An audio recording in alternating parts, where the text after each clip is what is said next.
Hi there, thanks for joining us right here on this very special segment on Bernama News Channel. I'm joined by the newly minted Communications and Multimedia Minister, the YB Tuan Gobind Singh Deo, and we're here to talk about all things on his agenda. Welcome to the show. Thanks for being with us. You've just walked in. The entire organization is abuzz right here in Bernama. What's on top of your to-do list?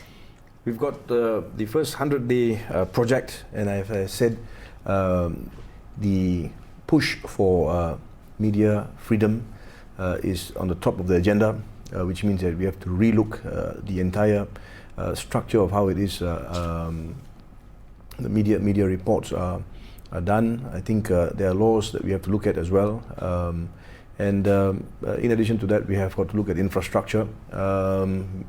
I've been to RTM, of course, in Bernama now. And there have been lots of concerns about the fact that if we are to improve ourselves, enhance our delivery, then of course there's the need for greater infrastructure as well. So these are things that we are looking at.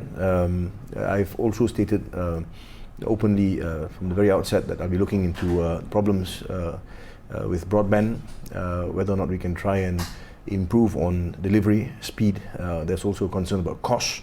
That's in respect of the non-legal issues. Then we have, of course, the legal aspects of it, anti-fake news laws and so forth. Of course, we have said in the past that we will abolish that particular act. I'm looking into it. My ministry is working on that now. Of course, if we are able to get it in to Parliament in its first sitting, that'll be good.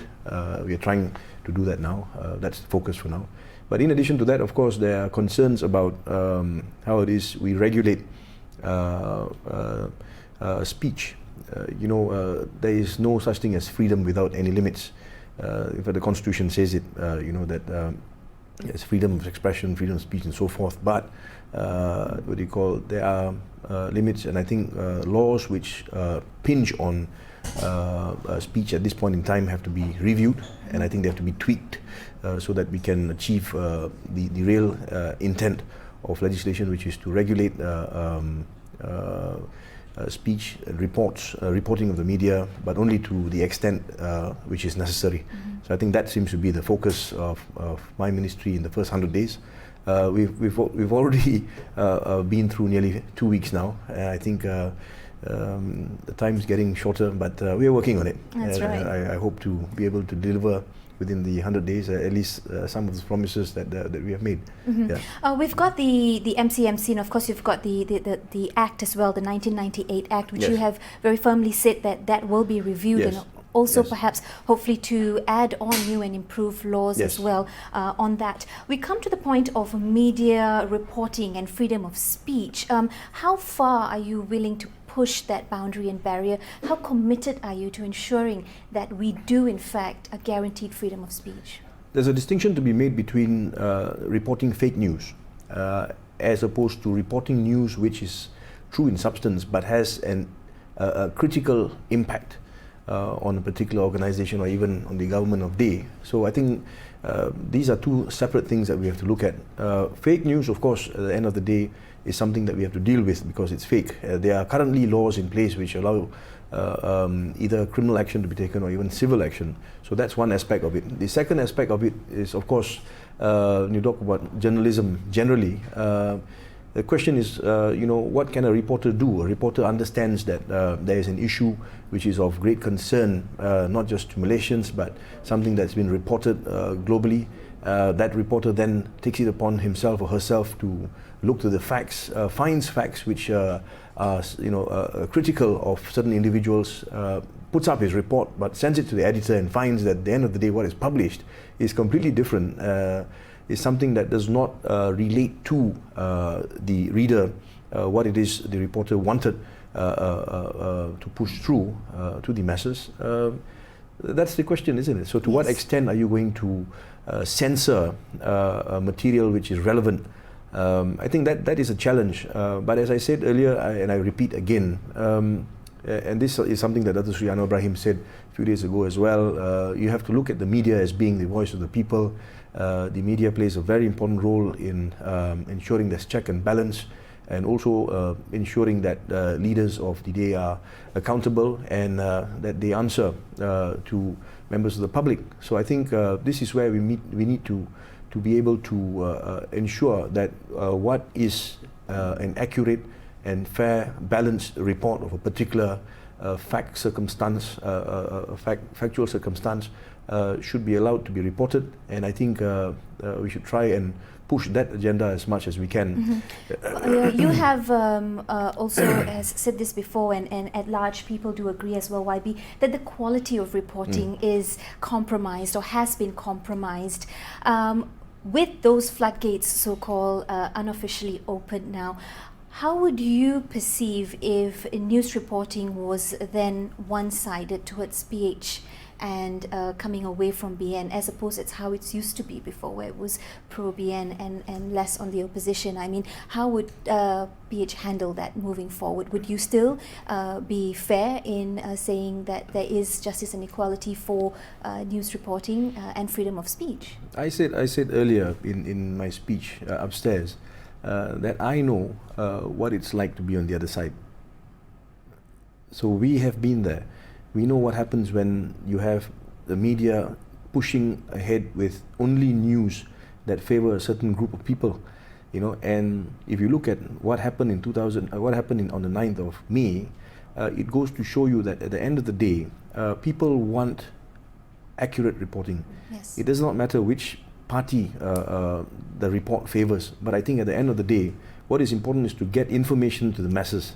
You must remember that today technology is advanced to such an extent that whatever it is you choose to report in Bernama, for example, don't forget that the reporters around you, there's so many online portals, there's so many international TV stations and so forth. There's information everywhere. That's right. So if you do not report things as they actually are, you're going to lose readership.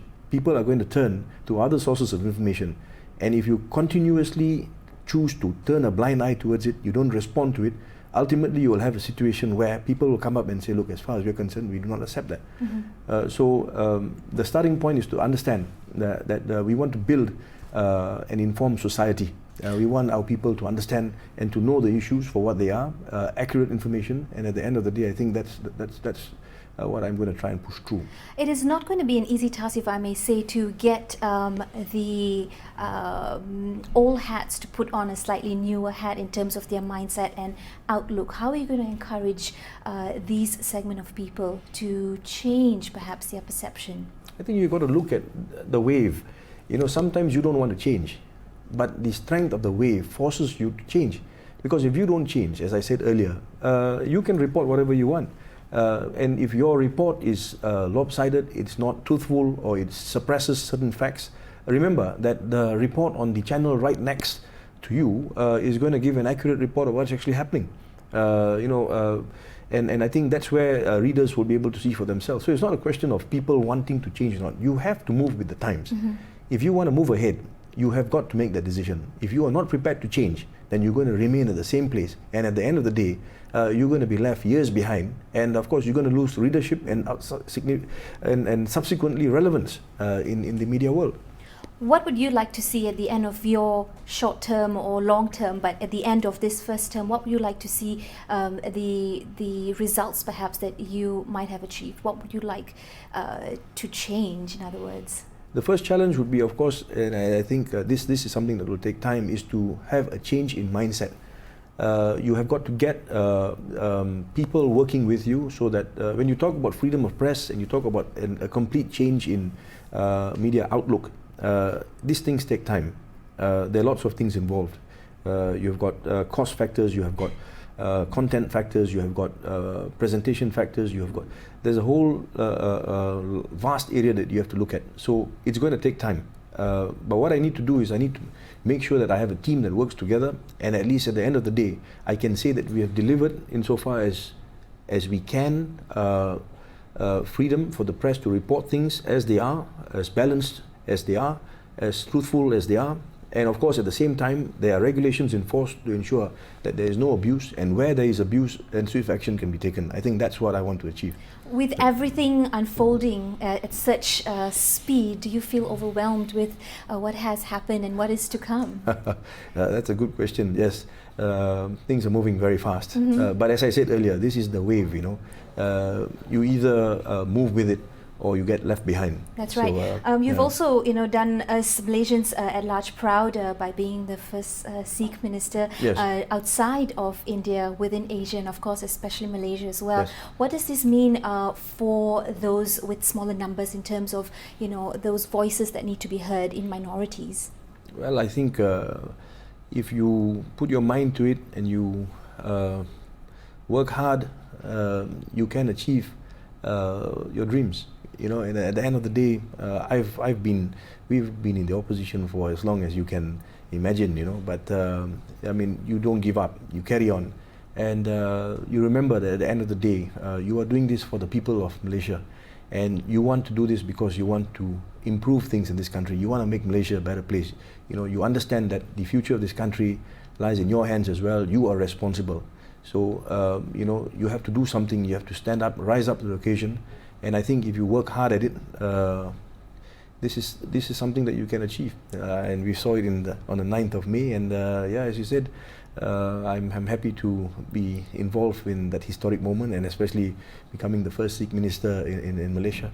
Sure, done us all proud, YB. While we all await for all those impending changes to come, finally, what's your message to Malaysians watching you at large today? Well, as I said earlier, I think we must always remember that this is our country. All of us have a role to play, and we must make sure that we understand that if we don't do anything, then there is no way in which we can decide where the future of the country lies. All of us have to play our role. That is our responsibility. And at the end of the day, I think if all of us do our part, then rest assured this country will move in the right direction, and we will see the better Malaysia that we want to in the future to come. A new Malaysia. Yes. Is here. This is the time right now. That's right. Well, thank you so much, YB, for taking out precious time, visiting Bernama and Bernama News Channel as well. We hope to have you back on a regular basis. I think you also have mentioned that you would like that communication to be two ways, and I think PH has done that very rightly, so to listen to the people. Yes. So we'll have you here back again soon. Thank you very much. Thank you so much for being with us. Well, that wraps up this very special interview. Keep it locked on to Bernama News Channel, where it's all about you.